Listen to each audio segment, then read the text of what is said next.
Hey guys, welcome back to the channel. It's Thursday night and I got a package in the mail earlier today, so I thought I'd open my best modeling bear and give you a short review of what I got. But first of all, here's a short update on my Norman project. Basically, I just put down some base colors on the horses, clothing and armor, and started working on the shields as they take up a lot of space. So, enough of that. Let's get started and look at this puppet spore stuff that I bought. A couple of weeks ago I ordered one set of dragon's teeth tank traps and two sets of harpies for my dark elf army. So let's get started with the dragon's teeth. So basically it's a resin cast kit which contains 10 of these dragon teeth tank traps that you can either put on bases or just use them as they are on their own. And judging by the first look of it, it looks like it's a really high quality kit. The resin is really sharp and the cast is really nice. They have some nice battle damage to them, like this one that's been destroyed or shot off at the top, and some of them just have a couple of bullet holes. It doesn't look like they have a lot of mold lines or flash left on them, which is really nice because it saves you a lot of time before you can get them painted. Just remember that you have to wash them up with some hot water and soap to get rid of that leftover from the casting process. My plan is to use them as woods in my 40k games, since I don't like the feeling of forests or left trees when I play in a cityscape, for example.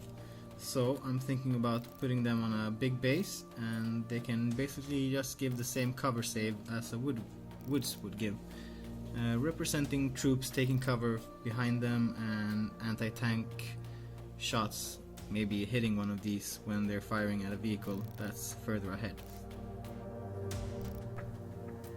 But enough with these tank traps already. Let's take a look at the harpies, which are the highlight of tonight.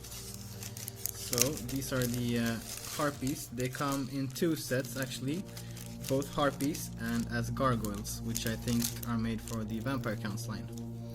I ordered the harpies, but I just saw that I got the heads for both of the kits, and I'm not sure if that you're supposed to get both heads or if that they were just nice over there at Puppet Spore. Here's a close-up of the heads, and as you can see on the lower line we have the vampire or gargoyle type heads, and on the upper line we have the harpy heads. It's funny because these heads really remind me of the Faceless Void character in Dota, for those of you who play that game. The level of detail on this cast is really incredible. When I first saw them I knew they looked good, but I actually think they look better in real life than they do on the picture on their website. Let's see if we can get the camera to focus here, so you can see how crisp this body is. You can really see the muscles and the sinews in between this creature's body. There are some minor flash and mold lines that needs to be removed, but that's what you can expect from a resin cast, so to say. Personally, I'm thinking of using these harpy heads because I think they give more of a creature type look to the overall model, and I don't like the feeling of vampire heads in my dark elf army. So I'm gonna use these hunter type heads. I also noticed that one of the wings had broken off from one of the harpies, but I think it's gonna be quite easy to fix this with some super glue and some green stuff, so I'm not even gonna bother of contacting the seller about this. I think it's gonna be quite easy. So overall I'm super happy with how these models look. There's some minor flash and mold lines that needs to be removed, but it's not that big of a problem. Let's get these washed up and I'll put them together and give you a 360 spin on how they look once you put them together.